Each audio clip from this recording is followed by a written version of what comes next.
Assalamualaikum warahmatullahi wabarakatuh. Sobat Azu rahimakumullah. Ada sebuah kisah tentang seorang raja yang berhasil diselamatkan dari rongrongan para menteri yang mempunyai sifat khianat. Semula, sang raja tidak pernah menyangka dirinya bisa diselamatkan dari para menteri pengkhianat hanya dengan sehelai sorban. Sorban usang itu berhasil mengetahui sejumlah menteri yang mempunyai sifat setia. Kisah ini seperti dikutip dari kisah Abu Nawas yang dikenal memiliki kecerdikan. Semua kisah ini bermula pada suatu hari di kerajaan yang dipimpin Raja Harun al-Rashid tengah terjadi huru-hara. Rakyatnya tidak lagi mendapat ketenangan seperti biasanya karena telah terjadi penculikan dan pembunuhan yang misterius. Raja dan para prajuritnya akhirnya mengetahui bahwa huru-hara tersebut bukan datang dari musuh, namun dari dalam istana sendiri yang diotaki oleh para menterinya. Namun raja sangat kesulitan untuk mencari siapa yang bersekongkol terhadap tindakan penculikan dan pembunuhan tersebut, karena dia melihat bahwa para menterinya semuanya taat kepadanya. Dari itu, dipanggillah Abu Nawas yang dikenal memiliki otak yang cerdas. Akhir-akhir ini aku gelisah, seolah ada seseorang yang hendak mengkudeta kerajaanku. Apa ada yang salah dengan kepemimpinanku? Tanya raja kepada Abu Nawas. Ampun beribu ampun Baginda, apa yang bisa hamba lakukan untuk membantu? Tanya Abu Nawas. Begini wahai Abu Nawas, berilah cara kepadaku untuk menguji kesetiaan para menteriku, kata raja dengan iming-iming hadiah. Baiklah Paduka, berilah hamba waktu sehari saja agar bisa memikirkan caranya, ujar Abu Nawas sambil beranjak meninggalkan rajanya. Setibanya di rumah, Abu Nawas berpikir keras untuk menemukan cara yang terbaik dan jitu. Karena kelelahan, Abu Nawas akhirnya tertidur dengan lelapnya. Pada keesokan harinya, ketika ia hendak sholat subuh, ia menemukan sorban yang berbau tidak sedap. Sorban itu memang telah lama tidak dicuci oleh istrinya. Dari situlah Abu Nawas menemukan cara jitu untuk menguji kesetiaan para menteri kerajaan. Setelah sholat subuh, Abu Nawas segera bergegas menuju istana kerajaan untuk menghadap Baginda Raja.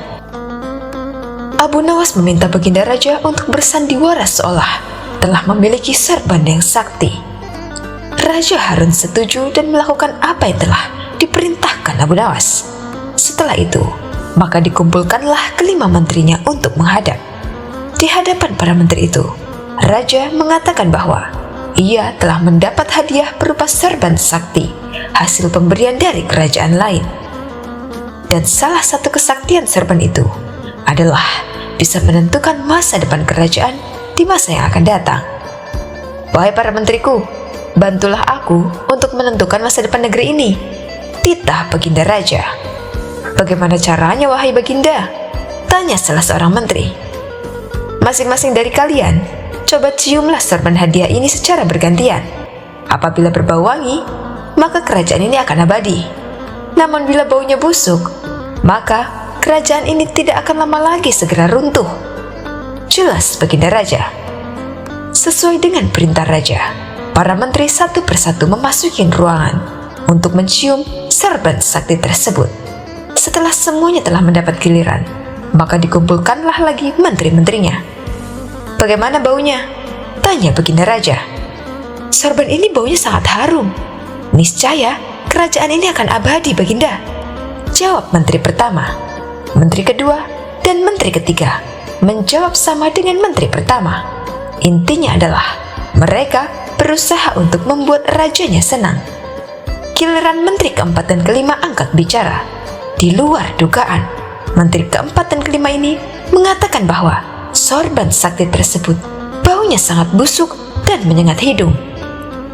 Mendengar pernyataan menteri keempat dan kelima itu, raja akhirnya membuka rahasia bahwa sorban yang dikiranya sakti tersebut adalah sorban milik Abu Nawas yang sudah usang dan tidak dicuci lama sekali.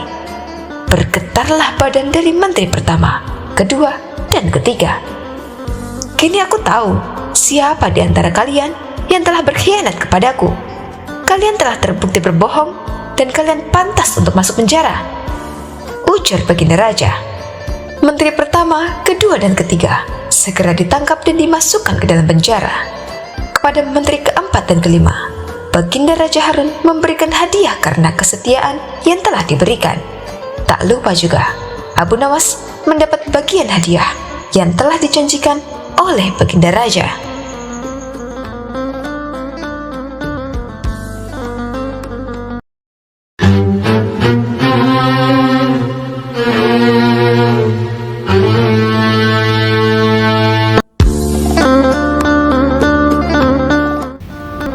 Sobat Azul rahimakumullah, Abu Nawas merupakan sosok wali sufi yang begitu sangat sederhana di balik banyaknya harta hadiah yang diperoleh dari sang raja.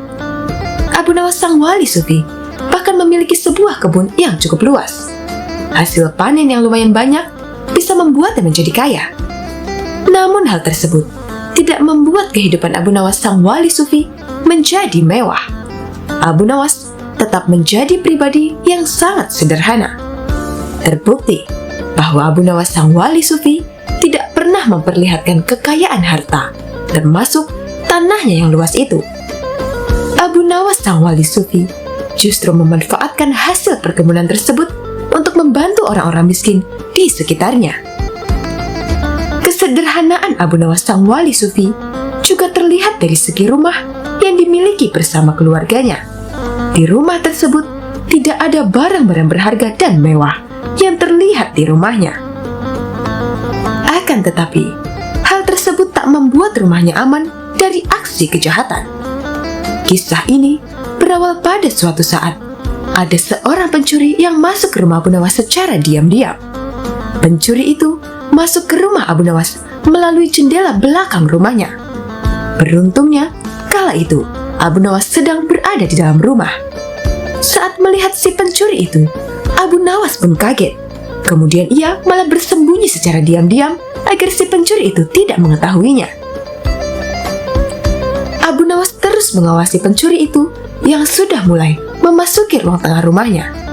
Terlihat si pencuri itu sedang mencari-cari barang berharga di rumah Abu Nawas. Pencuri itu mengobrak-abrik semua isi rumah Abu Nawas. Melihat pencuri itu mengobrak-abrik setiap ruangannya, Abu Nawas yang dari tadi melihatnya menjadi risau. Namun bukannya menyergap atau berteriak meminta tolong, Abu Nawas justru bersembunyi di dalam sebuah peti di ruangan lainnya. Tak lama kemudian, si pencuri itu mulai beranjak ke ruang di tempat Abu Nawas bersembunyi. Si pencuri kemudian tertarik ketika melihat ada sebuah peti yang lumayan besar itu. Si pencuri itu mengira jika peti itu merupakan tempat Abu Nawas menyimpan harta benda berharganya. Tak ingin membuang kesempatan, si pencuri segera menghampiri peti tersebut. Namun alangkah terkejutnya si pencuri itu ketika membuka peti tersebut. Ia melihat Abu Nawas sedang bersembunyi di dalam peti tersebut. Pencuri itu lantas bertanya kepada Abu Nawas, "Hei, apa yang kau lakukan di dalam situ?" Tanya si pencuri kepada Abu Nawas. "Aku sedang bersembunyi darimu," jawab Abu Nawas dengan malu-malu. "Bersembunyi? Memangnya kenapa?" Pencuri itu bertanya lagi. "Aku malu kepadamu, karena aku tidak memiliki apapun yang dapat kau curi. Itulah mengapa aku bersembunyi di dalam kotak ini," jawab Abu Nawas.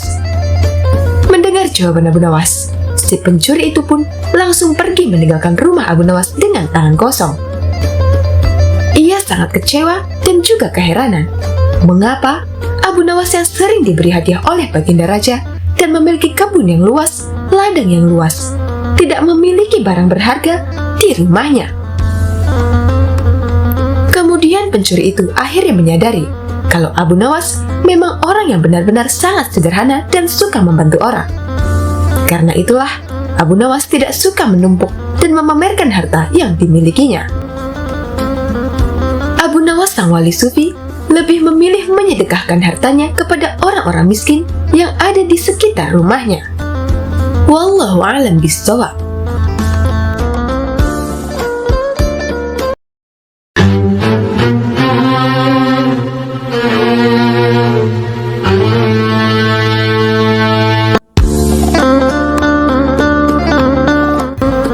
Sobat Ahzul rahimakumullah. Suatu hari Abu Nawas menemukan sekantong emas.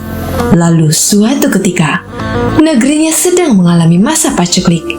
Banyak yang gagal panen dan pasar sepi pembeli. Ini tentu saja kondisi yang sangat mempengaruhi rakyatnya. Banyak warga yang mengalami kesusahan, termasuk Abu Nawas. Dia dan istrinya terkadang harus berpuasa karena tidak ada makanan.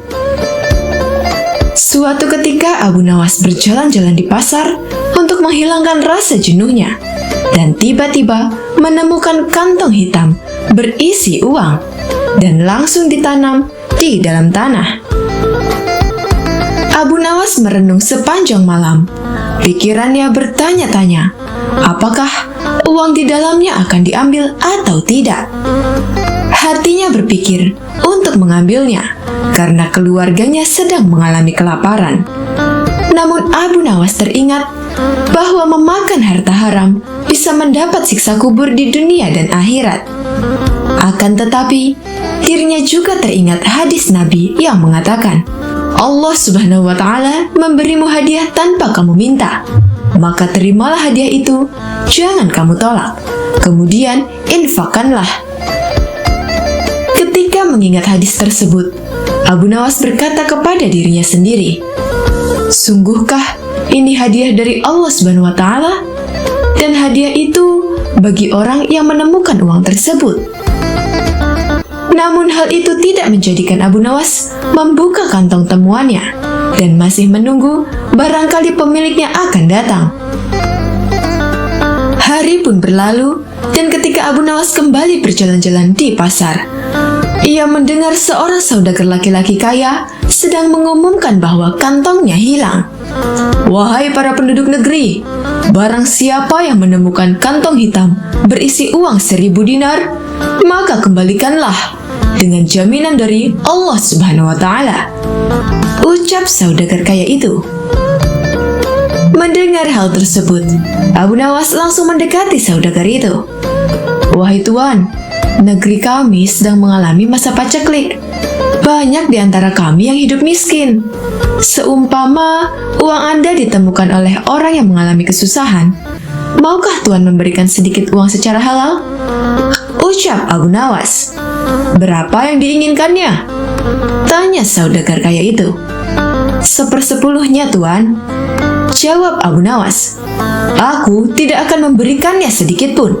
Jika ia tidak mengembalikannya kepadaku, maka di akhirat nanti akan kutuntut di hadapan Allah Subhanahu wa Ta'ala, ucap saudagar kaya itu. Mendengar perkataan tersebut, Abu Nawas segera kembali ke rumahnya dan menceritakan kepada istrinya bahwa ia telah menemukan pemilik kantong uang itu. Apa yang harus aku lakukan? Apa aku harus mengembalikan uang itu? Tanya Abu Nawas kepada istrinya. Mendengar hal itu, istrinya agak marah. Aku dan anak-anakmu telah menderita kemiskinan bersamamu selama 50 tahun. Bahkan saat ini, kita hanya mempunyai satu pakaian dan dipakai bergantian untuk sholat. Selama hidup, kita belum makan buah dan daging. Datangilah pemiliknya, desaklah dia agar memberikan 1/10 dari uangnya itu. Jika ia tidak setuju, maka mintalah 1/100-nya. Tapi jika masih tidak setuju, maka mintalah 1/1000-nya, yang berarti menerima 1 dinar. Karena 1 dinar lebih baik daripada tidak sama sekali, ujar sang istri. Mendengar penjelasan istrinya itu, Abu Nawas lalu pergi kembali menemui saudagar kaya di pasar. Hai Tuan, sebenarnya sayalah penemu kantong berisi uang itu. Apakah Tuan bersedia memberikan sedikit uang tersebut kepada saya? Meskipun hanya 1 dinar saja. Karena beberapa hari ini, keluarga saya belum makan, Tuan. Jelas Abu Nawas. Namun saudagar kaya itu tetap pada pendiriannya untuk tidak memberikan uang tersebut. Maka diajaklah saudagar itu ke rumah Abu Nawas. Setibanya di rumah, Abu Nawas menyerahkan kantong tersebut. Benarkah ini kantong Tuan? Tanya Abu Nawas. Ya benar, jawab saudagar kaya itu. Kemudian lelaki tersebut membuka kantongnya dan menghitung jumlah uangnya. Jumlahnya masih tetap utuh, yaitu 1.000 dinar. Lalu saudagar kaya itu pamit pulang kepada Abu Nawas. Tapi belum juga melewati pintu keluar, tiba-tiba ia berhenti dan berkata, "Wahai orang tua, aku akan menceritakan kepadamu mengenai kantong ini. Ayahku berpesan kepadaku untuk membagikan sepertiganya kepada orang yang berhak menerimanya, dan aku juga disuruh menjual warisan ternak lalu menginfakannya. Sebagian lagi aku gunakan untuk pergi haji." Maka aku pun melaksanakan wasiat itu, dan wasiat untuk membagikan sepertiga uang dari kekayaanku. Uang tersebut aku letakkan di kantong ini. Lalu aku pergi ke kota untuk mencari orang yang benar-benar miskin. Namun aku tidak menemukan seorang pun yang lebih berhak daripada Anda. Maka ambillah uang di kantong ini, Tuan. Semoga Allah SWT memberkahimu. Terang saudagar tersebut. Mendengar hal itu, Abu Nawas pun bersyukur kepada Allah SWT. Kesabaran dan kejujurannya saat menemukan uang tersebut ternyata mendapat jalan lain dari Allah SWT. Ternyata saudagar kaya tersebut tidak hanya memberikan 1/100 yang dimintanya, melainkan semua uang yang ada di kantong tersebut.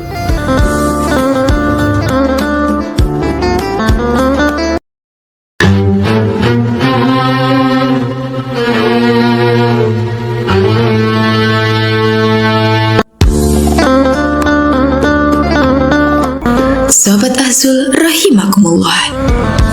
Abu Nawas tertunduk sedih saat mendengar perkataan istrinya. Tadi pagi, atas perintah langsung dari raja, beberapa pengawal kerajaan membongkar dan menggali rumahnya dengan cara paksa. Istrinya memberitahukan Abu Nawas bahwa perintah untuk menggali rumahnya itu disebabkan karena raja bermimpi di bawah rumah Abu Nawas terdapat emas dan permata yang tak ternilai harganya. Tetapi setelah digali, ternyata emas dan permata itu tidak juga ditemukan. Yang membuat Abu Nawas kesal dan bersedih adalah Baginda Raja tidak meminta maaf kepadanya. Bahkan, tidak ada ganti rugi atas kerusakan yang telah dibuat orang-orang kerajaan. Lama Abu Nawas berpikir, tapi belum juga ia menemukan cara yang tepat untuk membalas perbuatan raja. Makanan yang dihidangkan oleh istrinya tidak dimakan. Malam pun tiba, tapi Abu Nawas tetap tidak beranjak dari tempat semula. Keesokan harinya, Abu Nawas melihat lalat-lalat mulai menyerbu makanan Abu Nawas yang sudah basi. Tiba-tiba, ia tersenyum gembira. Abu Nawas berkata pada istrinya, "Tolong ambilkan kain penutup makananku dan sebatang besi." "Untuk apa?" tanya istrinya bingung. "Aku akan membalas perbuatan raja yang seenaknya merusak rumah kita," jawab Abu Nawas. Dengan wajah berseri-seri, Abu Nawas berangkat menuju istana.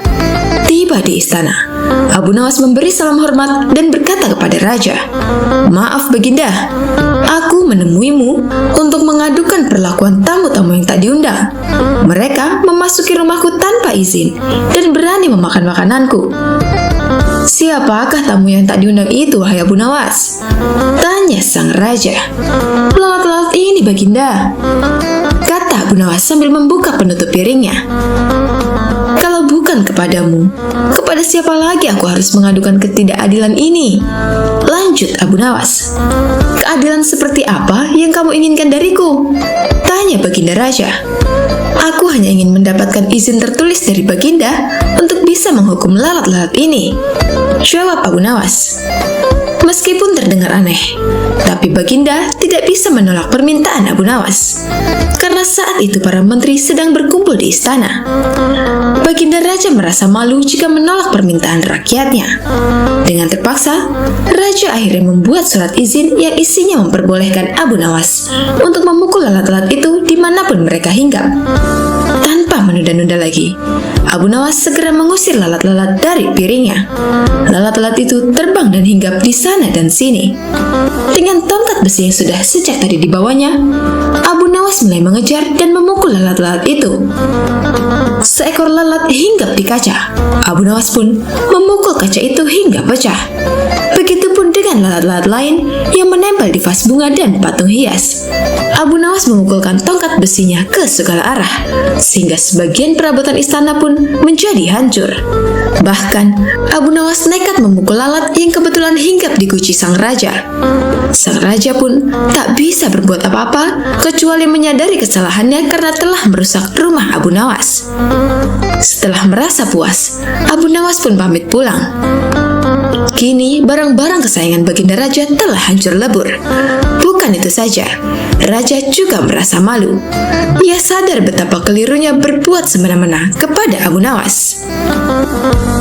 Abu Nawas yang selalu lucu dan sering menghibur banyak orang itu, ternyata bisa sangat marah kepada orang yang mengganggunya. Sementara itu, Abu Nawas pulang dengan perasaan lega. Ia sudah tidak sabar ingin bercerita kepada istrinya tentang apa yang baru saja ia lakukan di istana.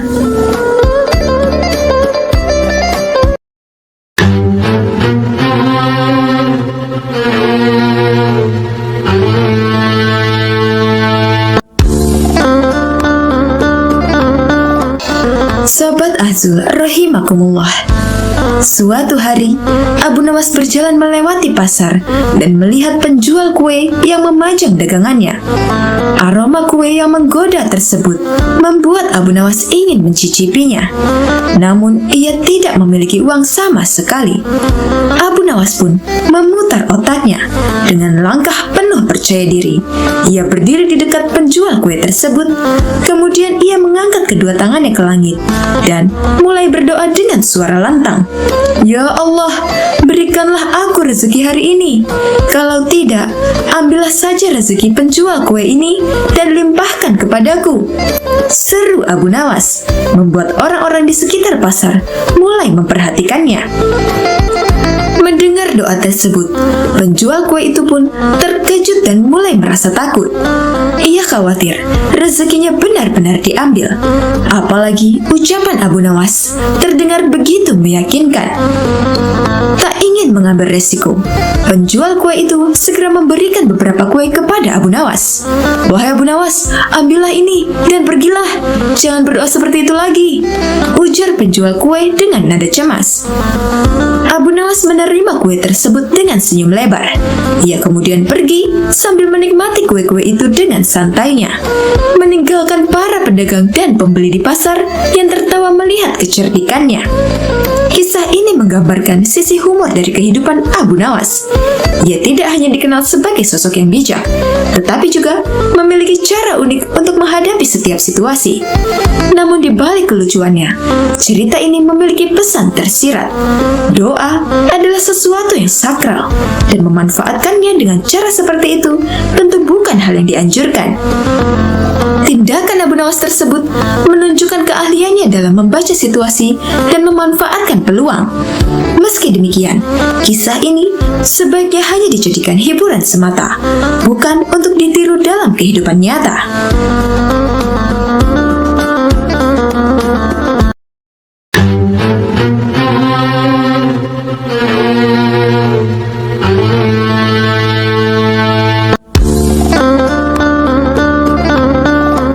Sobat Azul rahimakumullah.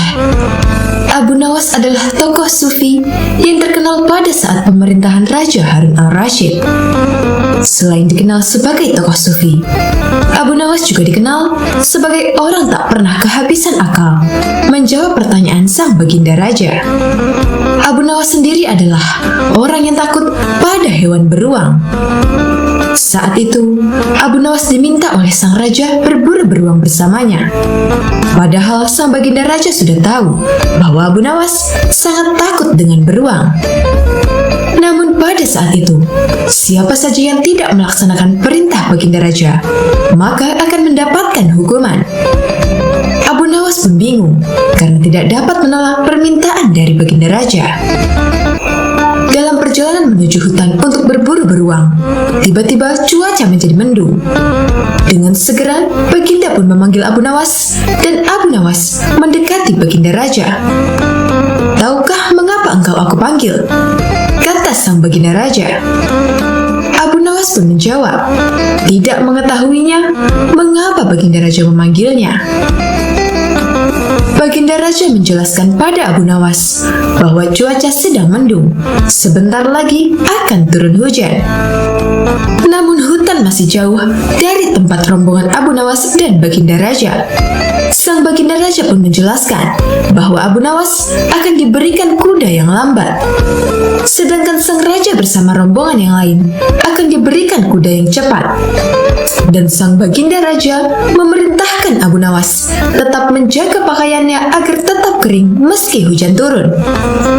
Baginda Raja juga memerintahkan pada saat jam istirahat tiba, ia meminta semua rombongan agar kembali ke tempat peristirahatan.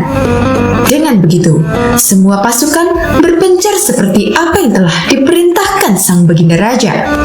Sedangkan Abu Nawas menyusuri jalan menuju hutan dengan kudanya yang lamban. Dan akhirnya, Abu Nawas sadar bahwa sang Baginda Raja telah menjebaknya. Tak lama setelah itu, hujan pun turun. Baginda Raja bersama rombongannya basah kuyup akibat derasnya hujan. Mereka pun pergi ke tempat peristirahatan karena sudah memasuki jam istirahat makan siang. Belum sampai baju sang Baginda Raja bersama rombongannya kering, Abu Nawas pun sampai pada tempat peristirahatan. Baginda Raja dan pengawalnya terheran-heran karena melihat baju Abu Nawas tetap kering. Padahal kuda Abu Nawas sangatlah lamban, tidak mungkin pergi berteduh untuk dengan cepat. Pada hari berikutnya, sang Baginda Raja bersama rombongannya meminta untuk menaiki kuda yang lamban, sedangkan Abu Nawas menaiki kuda yang cepat. Namun hujan pun turun dengan derasnya seperti hari sebelumnya. Alhasil, baju Baginda Raja bersama rombongannya pun basah kuyup.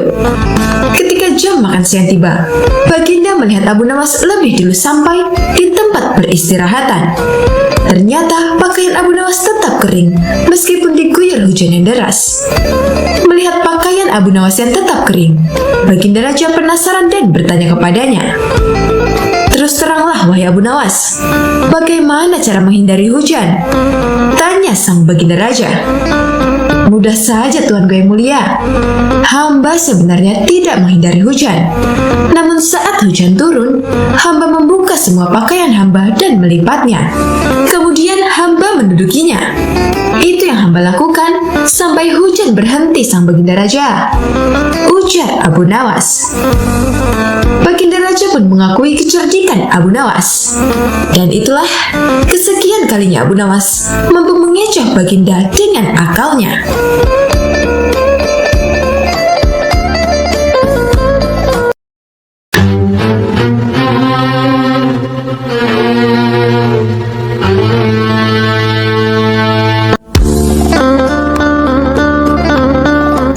Sobat Azul rahimakumullah, Abu Nawas selama hidupnya syarat akan cerita lucu dan menghibur. Perilakunya yang sulit ditebak seringkali membuat penduduk bahkan raja kesal kepadanya. Tak heran jika Abu Nawas sering pula menjadi buruan pasukan kerajaan karena perintah raja. Pernah dikisahkan bahwa Abu Nawas menjadi buronan raja dengan mengerahkan seluruh pasukannya. Namun Abu Nawas saat itu lolos dan berpesan pada istrinya jika meninggal dunia agar dimaafkan oleh sang raja. Tak hanya itu, Abu Nawas juga berpesan jika meninggal dunia agar dikafani dengan kain yang sudah lusuh. Singkat cerita, ketika Abu Nawas benar-benar telah meninggal dunia, istrinya mengabulkan permintaannya dengan mengkafaninya menggunakan kain yang sudah lusuh.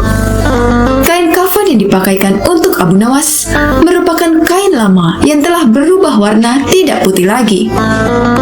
Akhirnya ketika di alam kubur, datanglah malaikat Mungkar dan Nakir untuk bertanya kepadanya. Saat itu pula, langsung malaikat Mungkar dan Nakir bertanya kepada Abu Nawas tentang siapa Tuhanmu.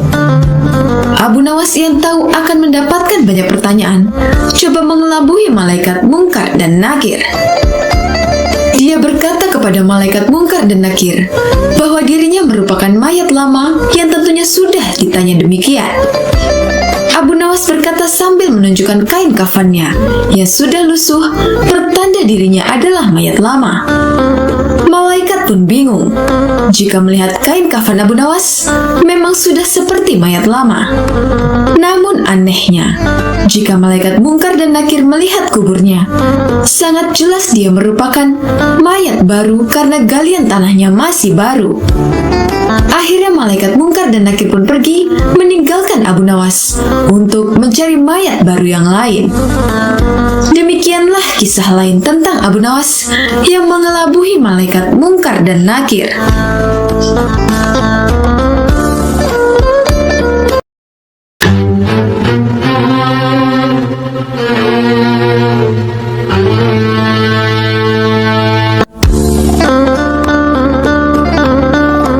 Sobat Ahzul rahimakumullah. Suatu ketika, Abu Nawas tanpa sengaja membuat kesalahan yang menyebabkan baginda raja sangat marah. Maka saat itu juga, Abu Nawas diusir dari istana dan melarang orang cerdik tersebut menginjakan kakinya lagi di istana raja. Namun setelah berjalannya waktu, baginda raja merasa rindu dengan si cerdik Abu Nawas. Sebab sudah 7 bulan berlalu, baginda raja tidak bertemu dengan Abu Nawas semenjak dilarang lagi pergi ke istananya. Sepertinya Abu Nawas memang marah kepadaku, pikir baginda raja. Maka suatu hari, baginda raja mengutus seorang ajudan untuk pergi ke rumah Abu Nawas dan menyuruhnya datang ke istana. Namun setelah sang ajudan sampai di rumah Abu Nawas, orang cerdik tersebut menolak menemui baginda raja dengan alasan yang sangat tidak masuk akal. Ketika didatangi ajudan sang raja, Abu Nawas menolak pergi ke istana dengan alasan sedang hamil. Mohon maaf, tolong sampaikan kepada baginda, aku sedang hamil dan akan segera melahirkan, jawab Abu Nawas kepada utusan baginda. Selain itu, Abu Nawas juga mengatakan kepada utusan sang raja bahwa dirinya sedang menunggu dukun beranak untuk mengeluarkan bayinya. Dan juga katakan kepada baginda raja, aku sedang menunggu dukun beranak untuk mengeluarkan bayiku ini, kata Abu Nawas lagi. Akhirnya utusan sang raja kembali ke istana dan menyampaikan kepada baginda raja apa yang dikatakan oleh Abu Nawas. Hal ini lantas membuat baginda raja begitu keheranan, sebab baru kali ini ia mendengar ada laki-laki yang bisa hamil.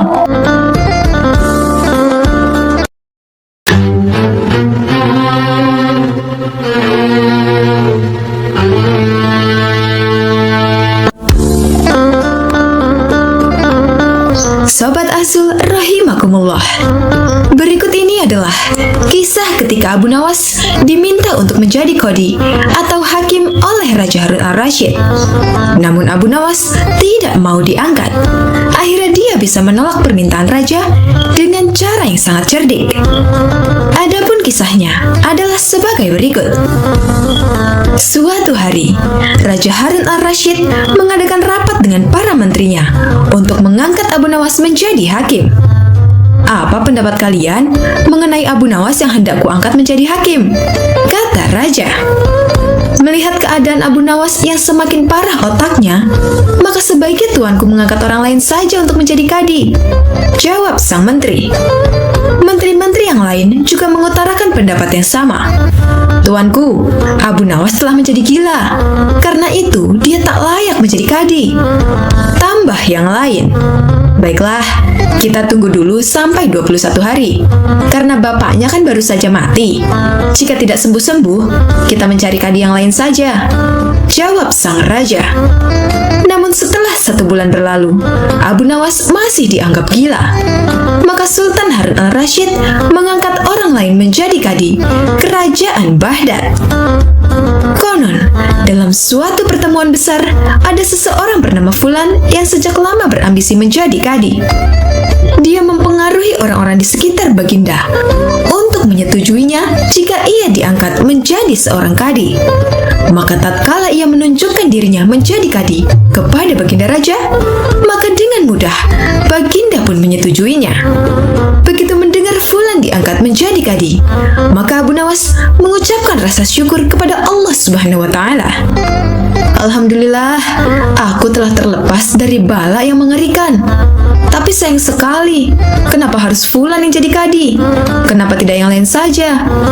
Ucap Abu Nawas dalam hatinya. Lalu, kisah Abu Nawas menolak menjadi kadi dengan cara pura-pura gila bukan tanpa alasan. Beginilah kisahnya. Ketika ayah Abu Nawas sakit parah dan hendak meninggal dunia, ia panggil Abu Nawas untuk menghadap. Abu Nawas pun datang mendapati bapaknya yang juga pernah menjadi seorang hakim atau kadi. "Hai anakku, aku sudah hampir mati. Sekarang ciumlah telinga kanan dan telinga kiriku," pinta sang bapak. Abu Nawas segera menuruti permintaan terakhir bapaknya. Ia cium telinga kanan bapaknya. Ternyata berbau harum, sedangkan yang sebelah kiri berbau sangat busuk. "Bagaimana anakku? Sudah kau cium?" "Benar bapak." "Ceritakanlah dengan sejujurnya, bau kedua telingaku itu." "Aduh pak, sungguh mengherankan. Telinga bapak yang sebelah kanan berbau harum sekali, tapi yang sebelah kiri kok baunya amat busuk." "Hai anakku Abu Nawas, tahukah apa sebabnya bisa terjadi begini?" "Wahai bapakku, cobalah ceritakan kepada anakmu ini." Akhirnya sang ayah bercerita perihal yang menyebabkan telinga sebelah kiri bau dan kanan harum. Pada suatu hari, datang dua orang mengadukan masalahnya kepadaku. Yang seorang, aku dengarkan keluhannya. Tapi yang seorang lagi, karena aku tak suka, maka tak ku dengar pengaduannya. Inilah resiko menjadi kadi. Jika kelak kau suka menjadi kadi, maka kau akan mengalami hal yang sama. Namun jika kau tidak suka menjadi kadi, maka buatlah alasan yang masuk akal agar kau tidak dipilih sebagai kadi oleh Sultan Harun al-Rasyid. Tapi tak bisa tidak, Sultan Harun al-Rasyid pastilah tetap memilihmu sebagai kadi. Jelas sang bapak. Akhirnya terungkaplah sebab Abu Nawas pura-pura menjadi gila, yakni hanya untuk menghindarkan diri agar tidak diangkat menjadi kadi yang memutus suatu perkara.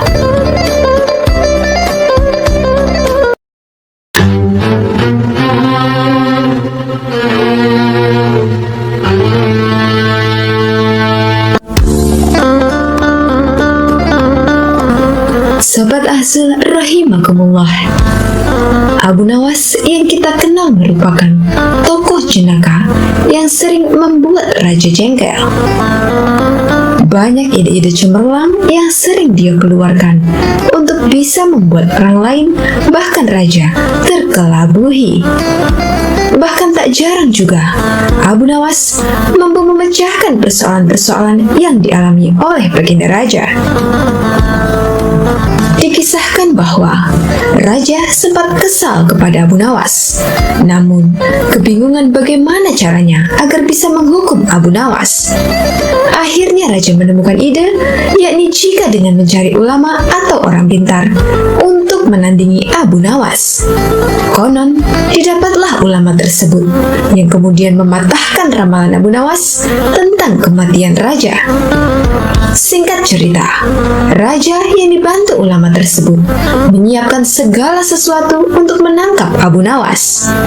Hingga akhirnya Abu Nawas terjerembab pada siasat ulama tersebut yang membuat Abu Nawas melakukan kesalahan.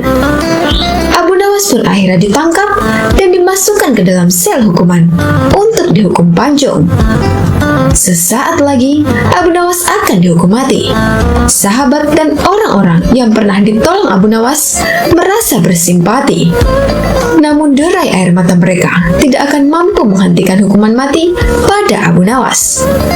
Raja terlihat sangat bahagia sejak Abu Nawas ditangkap dan menikmati kemenangan tersebut.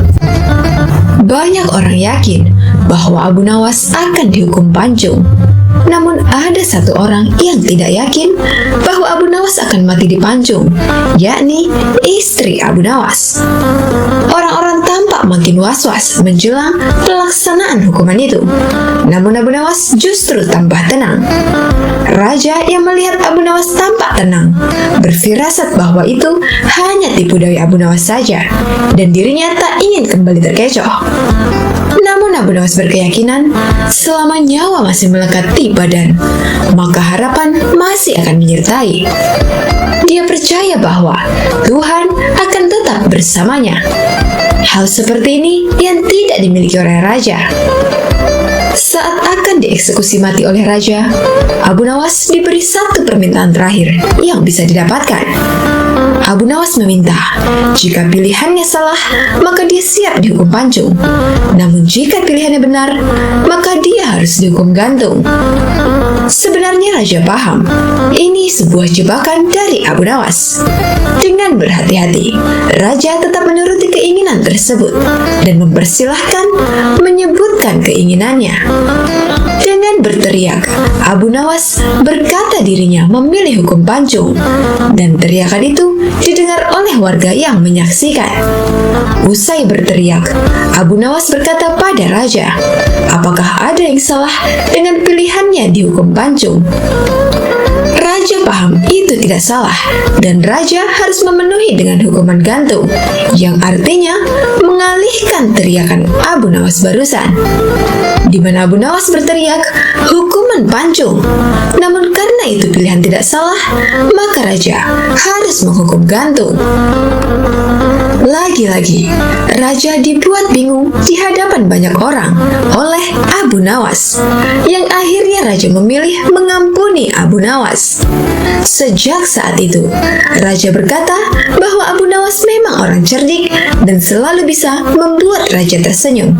Raja memanggil ajudannya, mengambil sejumlah uang untuk hadiah kepada Abu Nawas, dan mempersilahkan dia pulang. Tak hanya itu, Abu Nawas juga raja minta agar seringkali berkunjung kepadanya di istana. Demikianlah kisah Abu Nawas yang lolos dari hukuman mati sang raja.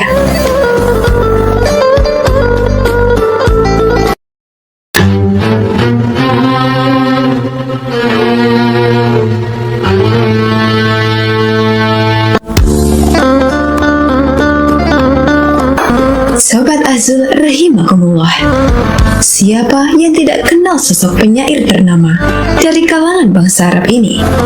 Dialah Abu Nawas. Syair-syair yang digubah Abu Nawas mengandung nilai-nilai sufisme. Bahkan salah satu syairnya dibacakan setiap usai sholat Jumat. Selain dikenal sebagai penyair, pria bernama lengkap Abu Ali Al-Hasan bin Hani Al-Hakami ini juga seorang sufi. Hidup di zaman Raja Harun al-Rasyid dari dinasti Abbasiyah, Abu Nawas lebih menampakkan diri sebagai orang yang kontroversi. Bahkan di kalangan masyarakat waktu itu, dia juga dikenal sebagai penyair mabuk dan agak gila. Selain itu, Abu Nawas juga dikenal sering bertingkah konyol dan lucu. Suatu ketika, Abu Nawas memandikan keledai kesayangannya. Meskipun keledainya sangat lamban, tapi Abu Nawas sangat menyayanginya. Setelah keledai kesayangannya terlihat bersih, Abu Nawas pun kemudian berkemas dan siap-siap berangkat bepergian. Dia pun pergi dengan menunggangi keledainya. Keledai Abu Nawas sangat lamban sekali. Namun Abu Nawas tidak pernah mempermasalahkannya. Bahkan jarak yang hanya 1 kilometer saja harus ditempuh berjam-jam lamanya. Di tengah perjalanan, Abu Nawas berpapasan dengan teman lamanya. "Hai Abu Nawas, kamu mau kemana?" tanya kawan lama Abu Nawas. Aku mau sholat Jumat di kampung tetangga, jawab Abu Nawas. Setelah mendengar jawaban Abu Nawas, kawan-kawannya heran dan tertawa. Loh, ini kan masih hari Kamis, Abu Nawas, kata temannya heran. Iya, aku tahu. Tapi keledaiku ini amat istimewa. Dia lambat sekali kalau berjalan. Aku sudah bersyukur kalau besok keledaiku tiba tepat pada waktunya, kata Abu Nawas. Jawaban Abu Nawas membuat temannya terheran-heran karena perilaku Abu Nawas yang konyol. Itulah kisah Abu Nawas yang berangkat sholat Jumat di hari Kamis. Aneh, tapi jenaka bukan?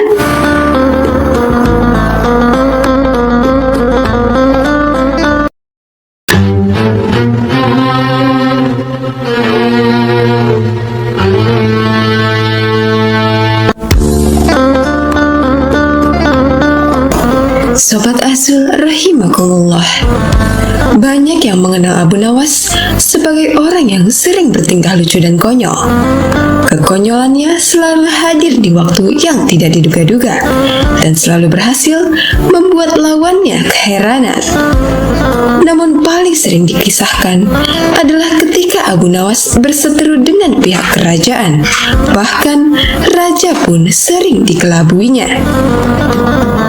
Abu Nawas memiliki kegiatan atau kebiasaan mencari kayu bakar setiap harinya ke hutan. Suatu hari ketika di hutan, Abu Nawas melihat seekor tupai yang melompat-lompat di dekatnya. Karena merasa heran karena baru pertama kali melihat, Abu Nawas pun mencoba untuk memburunya. Setelah cukup lama memburunya, akhirnya Abu Nawas berhasil menangkap tupai tersebut. Setelah itu, Abu Nawas membungkusnya dengan karung dan kembali pulang ke rumahnya. Namun sesampainya di rumah, istrinya bertanya, soalnya pulang tak membawa kayu bakar kecuali buntelan karung. Abu Nawas pun berkata bahwa yang dia bawa adalah hewan langka yang bisa mendatangkan uang bahkan harganya mahal. Istrinya belum tahu apa yang Abu Nawas bawa. Namun Abu Nawas pamit untuk memanggil orang sekitar untuk memamerkannya. Karung tersebut dia titipkan pada istrinya tanpa boleh untuk dibuka karena sebagai kejutan dan juga bisa kabur. Ketika Abu Nawas pergi, istrinya tetap penasaran lalu diam-diam membukanya hingga akhirnya tupai itu keluar. Karena takut ketahuan Abu Nawas, istrinya pun mensiasati dengan mengisi karung tadi dengan gandum. Abu Nawas kemudian datang bersama rombongan warga dan tokoh sekitar untuk melihat hewan yang dibilangnya langka tersebut. Setelah dibuka, ternyata istrinya hanya gandum, bukan tupai yang ditangkapnya waktu di hutan. Orang-orang pun bertanya kenapa yang diperlihatkan malah buah gandum, bukan hewan langka. Tak kehilangan akal, Abu Nawas coba alihkan perhatian dan bilang bahwa gandum tersebut dipungutnya di depan rumah orang-orang. Ditambahkan, jika semua gandum yang orang-orang buang dikumpulkan, betapa bermanfaatnya bagi mereka. Abu Nawas pun meminta persetujuan agar yang membuang gandum mendapat hukuman hakim. Semua hadirin setuju dan akan melaporkan usulan Abu Nawas kepada hakim sebagai sebuah ide bagus agar tidak ada lagi kekurangan makanan. Akhirnya Abu Nawas merasa lega karena mampu mengecoh rombongan tersebut. Namun tetap heran kenapa karungnya malah berisi gandum. Keesokan harinya, Abu Nawas kembali mencari kayu bakar ke hutan dan lagi-lagi bertemu dengan tupai tersebut. Dengan rasa heran dan kesal, Abu Nawas berkata, "Dasar binatang hantu yang bisa menjelma menjadi gandum," ujarnya saat tupai tersebut melintas di dekatnya.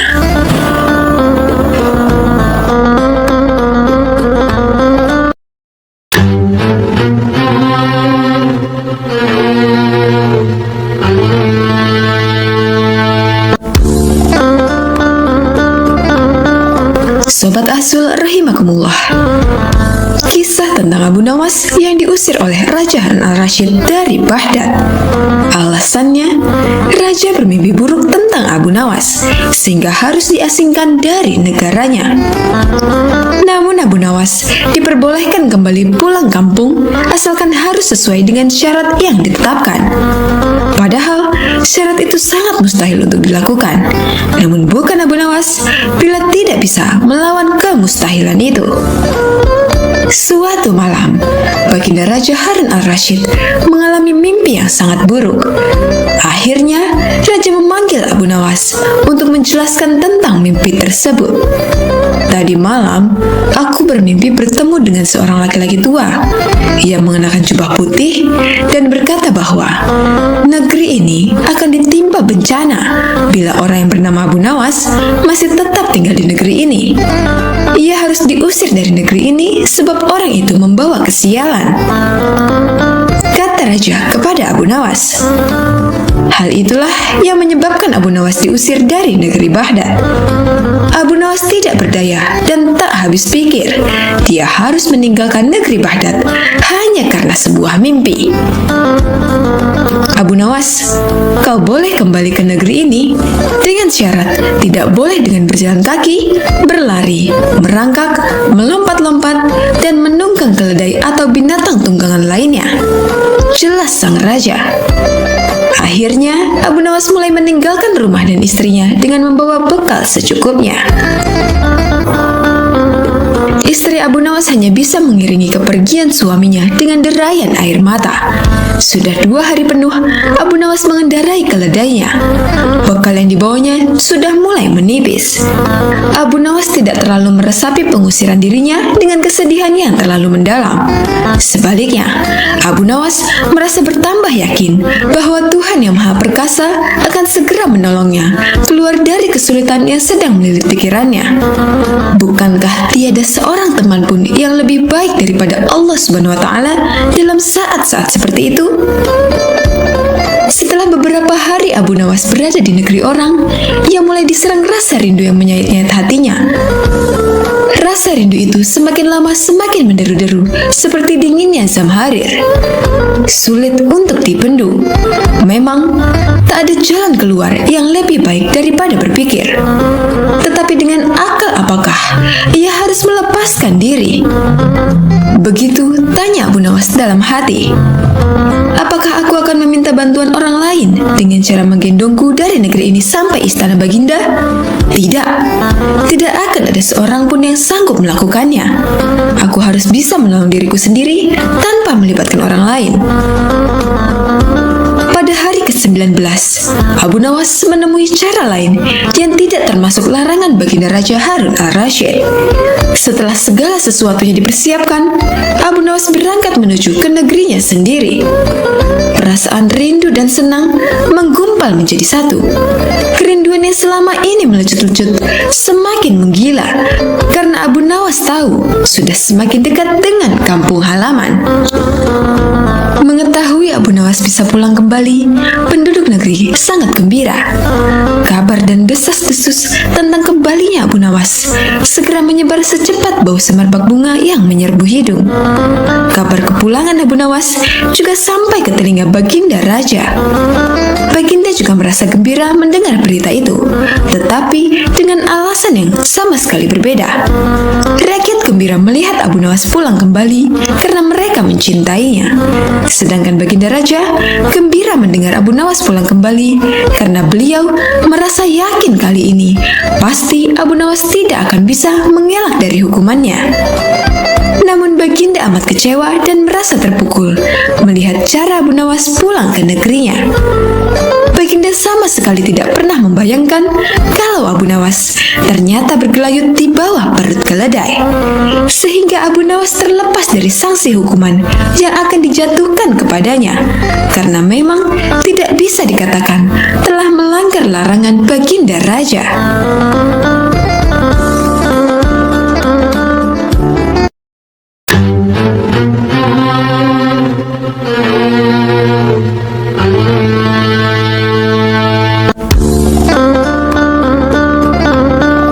Sobat Azul rahimakumullah. Alkisah, Abu Nawas mendapat undangan untuk sebuah jamuan makan malam. Dalam undangan tersebut, dia juga diminta mengisi tausiah agama.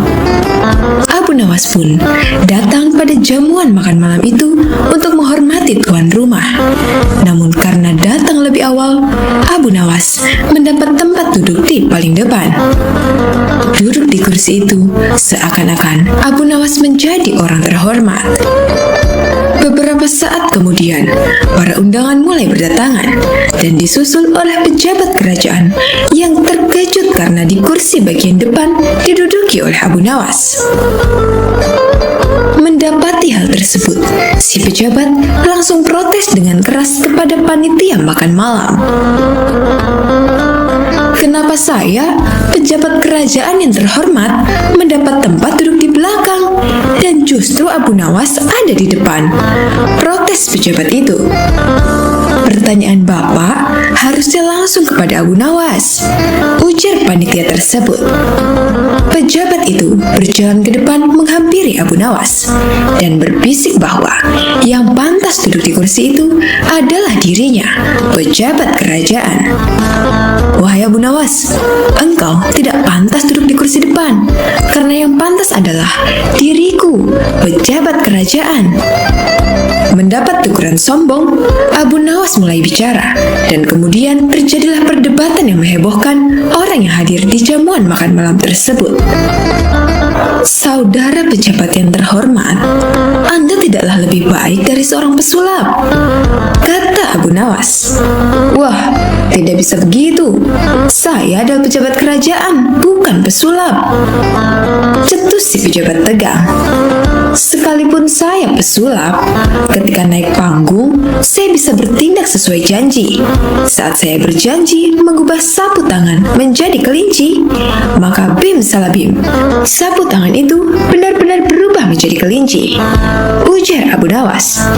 Maksudmu bagaimana? Dan apa hubungannya? Tanya pejabat itu. Anda saya katakan sebagai pesulap yang gagal karena Anda tidak bisa mengubah semua itu. Lihatlah, ketika naik panggung, Anda berjanji merubah nasib rakyat kecil menjadi lebih baik. Tapi setelah terpilih, keadaan rakyat kecil sama saja seperti sebelum Anda terpilih menduduki jabatan itu.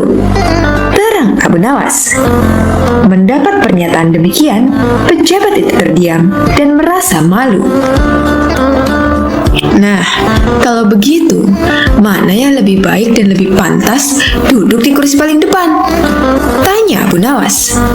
Tanpa membalas sepatah kata pun, pejabat itu mundur dan kembali duduk di kursi yang sebelumnya.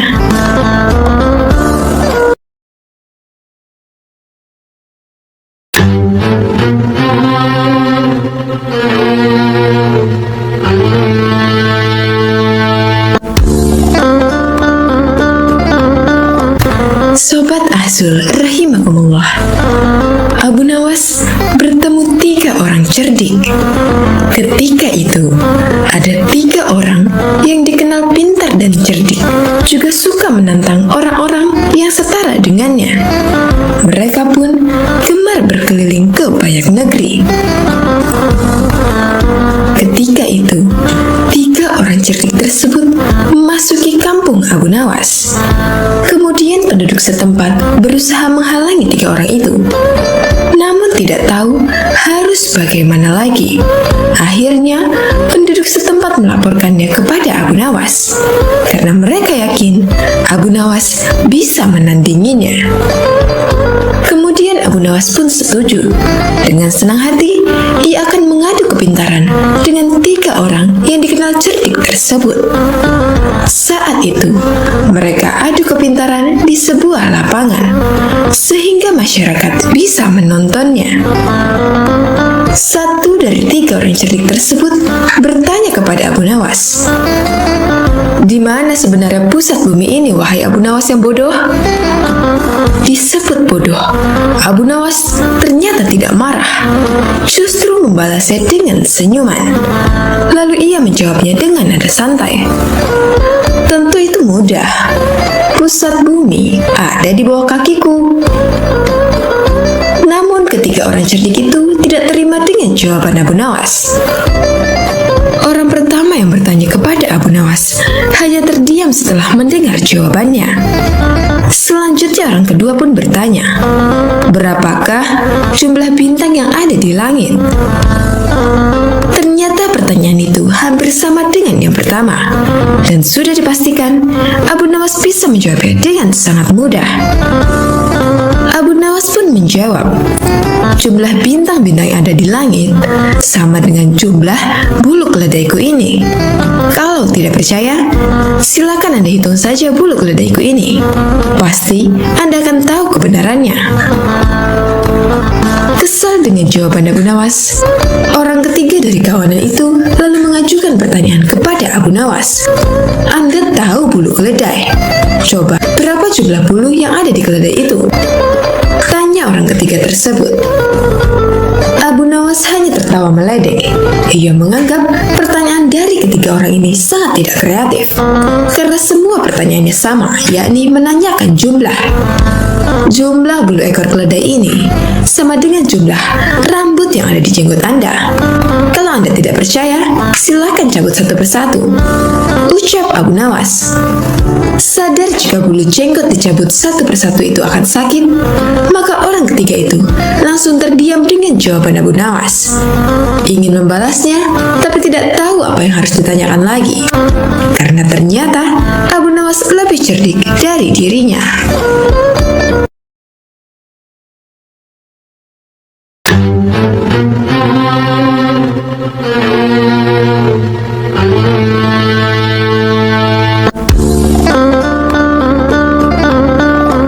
Sobat Azul rahimakumullah, Abu Nawas mendengar ada pencuri kambuhan di kota tempat tinggalnya.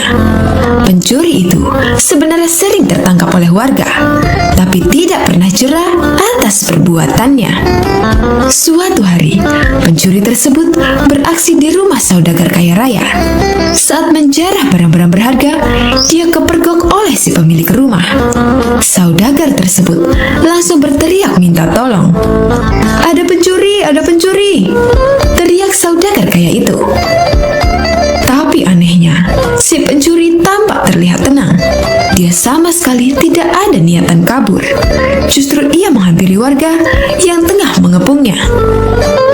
Tentu saja warga langsung membekuknya. Bahkan ada beberapa orang yang hendak memukuli dan ada juga yang ingin melemparinya dengan batu.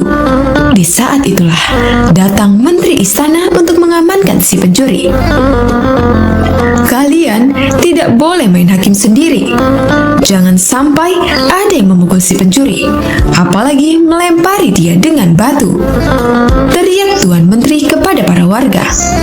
Tapi dia sudah seringkali mencuri, Tuan Menteri. Kami sangat geram dengan ulahnya. Biarkan kami memukulinya supaya dia jera, sahut salah seorang warga.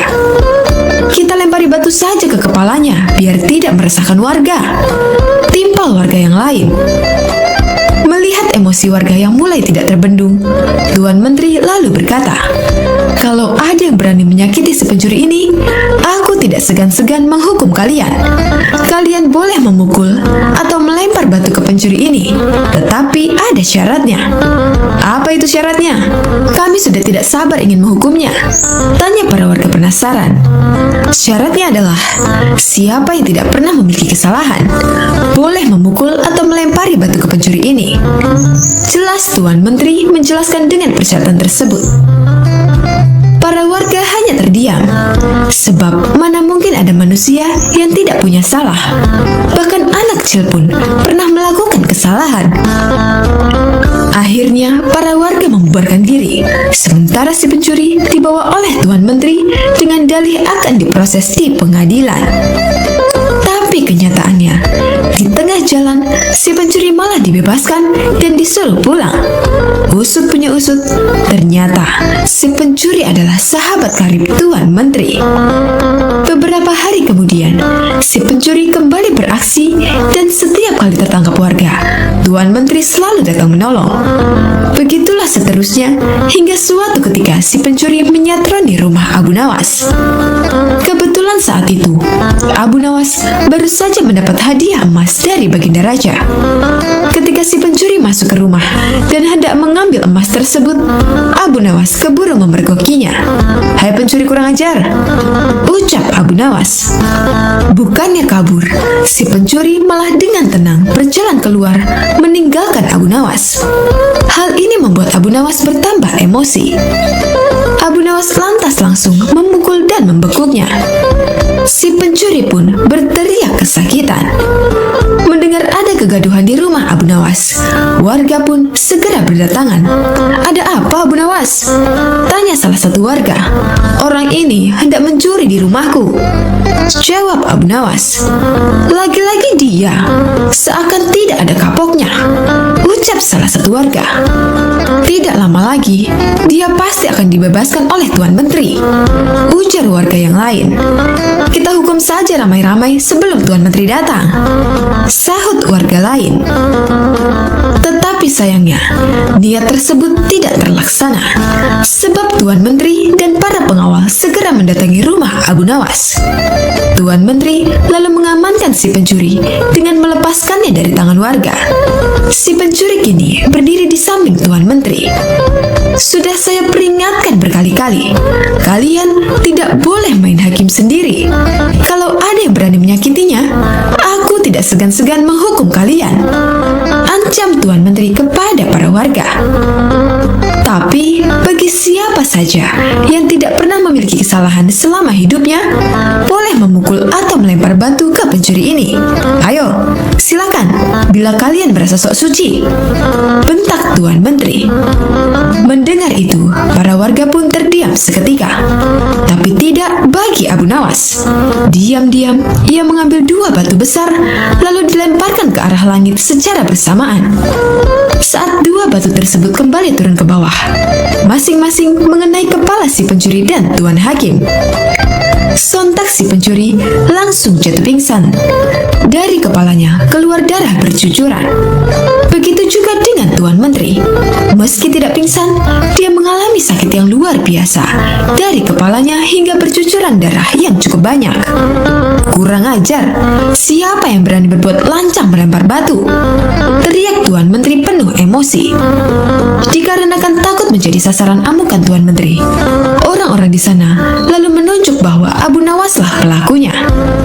"Kurang ajar kau Abu Nawas, kau akan mendapat hukuman berat," bentak Tuan Menteri. "Salahku di mana? Kenapa tiba-tiba aku dihukum?" tanya Abu Nawas berpura-pura. "Kamu telah berani melempari kepalaku dengan batu," jawab Tuan Menteri. "Oh itu, bukankah tadi Tuan Menteri mengatakan sendiri, siapa saja yang tidak pernah bersalah selama hidupnya boleh melempari si pencuri dengan batu," balas Abu Nawas. "Jadi kamu merasa kalau kamu tidak pernah berbuat salah? Jangan sok suci kamu Abu Nawas," hardik Tuan Menteri. "Justru itu, karena aku orang yang pernah berbuat salah, makanya aku minta bantuan malaikat langit. Aku berikan dia 2 batu dengan cara melemparkannya ke atas. Ketika malaikat langit mengembalikan batu itu ke bawah, ternyata yang kena bukan hanya pencuri, tapi juga Tuan Menteri ikut kena. Mungkin malaikat langit lebih tahu bila selama ini Tuan Menteri bersekongkol dengan si pencuri," kata Abu Nawas. Mendengar itu, Tuan Menteri tidak bisa berkata apa-apa, tapi memendam amarah kepada Abu Nawas. Tuan Menteri ingin menghukumnya saat itu juga, karena perkataan yang diucapkan Abu Nawas hanya dibuat-buat. Belum sempat Tuan Menteri perintahkan pengawal untuk menangkap, tiba-tiba Abu Nawas berkata lagi, kalau besok-besok dia sampai kedapatan mencuri lagi, dan Tuan Menteri menolong dengan alasan akan mengamankannya, maka batu ini bukan hanya akan aku berikan kepada malaikat langit, tapi akan aku berikan juga kepada Baginda Raja, ancam Abu Nawas. Mendengar perkataan tersebut, nyali Tuan Menteri mendadak ciut. Tuan Menteri yang tadinya bersikap garang mendadak berubah menjadi santun, sebab tahu betul berapa dekatnya Abu Nawas dengan Baginda Raja. "Maafkan aku Tuan Abu Nawas, aku pastikan kali ini si pencuri akan mendapat hukuman, kata Tuan Menteri.